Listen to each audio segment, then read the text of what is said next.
Doctor Abdul Kalam यांना मी प्रथम अभिवादन करतो. वसंतराव नाईक यांना सुद्धा अभिवादन करतो. आज मी तुमच्या गावात पहिल्यांदा आलो आणि खूप आनंद झाला. एवढा मोठा जिल्हा परिषद शाळेचा परिसर आणि सुशोभित एवढा मोठा ग्राउंड, असा ग्राउंड हा आपल्या सर्कलमध्ये तर मला कुठं आढळून आलेला नाही.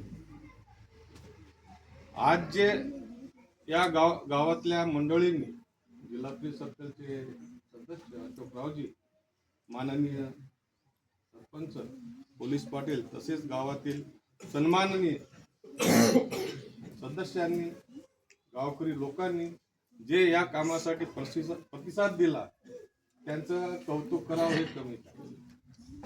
आणि ही जे मुलं आहेत हे देशाचे आधारस्तंभ आहे, भविष्य देशाचे, आणि यांच्यासाठी हे काही करणं फार गरजेचं आहे. प्रत्येक गावात असं जर सुशोभित असं ग्राउंड असलं आणि सार्वजनिक वाचनालय हा फौजीचा, म्हणजे त्याच्यात मला 3 दिवसापूर्वी अशोकराव त्यांची भेट झाली.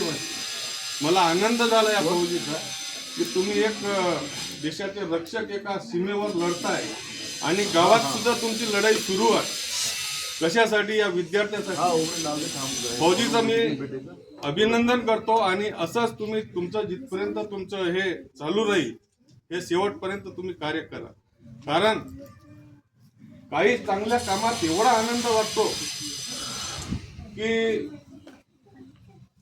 त्या आनंदाला काही कुठं पर्याय येत नसते. दुसरी गोष्ट अशी आहे,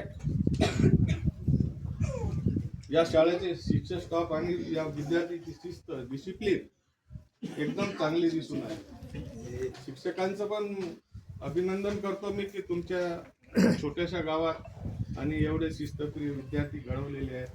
आणि ही आजचा भविष्य आहे. आणि हे जर आज शिस्तीपासून लागले तर उद्या देशाचा, गावाचा विकासाचे हे पर्व आहेत. तर माझी विनंती आहे की हे जे आजची शिक्षक लोकांना सगळा फाउंडेशन जो आहे तो हा जिल्हा परिषद प्रायमरी शाळेतूनच झालेले आहे. हे आज जे IAS IPS अधिकारी झालेले आहेत.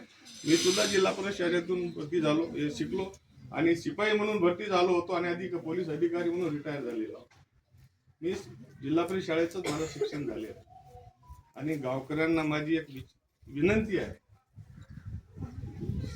प्रत्येक विद्यार्थी, प्रत्येक मुलगा हा आपला शिकला पाहिजे, याच्यावर जास्तीत जास्त भर. कारण की आपला समाज म्हणजे खेड्यापाड्याला सगळं नाही का, आपण सर अल्पसंख्याकच आहोत आणि एवढे श्रीमंत पण वर्ग नाही आहे आपला.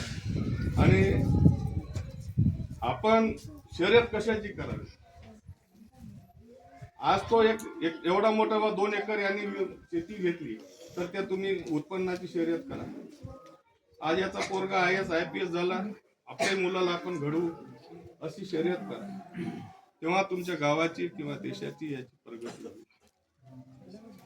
पुन्हा मी एवढं सांगू इच्छितो, आमच्या परेश भाऊ राठोडनी आपल्या वाचनालयाला पुस्तके दिली, चांगलं काम केलं. आणि माझ्याकडून सुद्धा मी 5,000 रुपयाचे पुस्तक जाहीर करतो. 5,000 रुपये आणि माझे 2 शब्द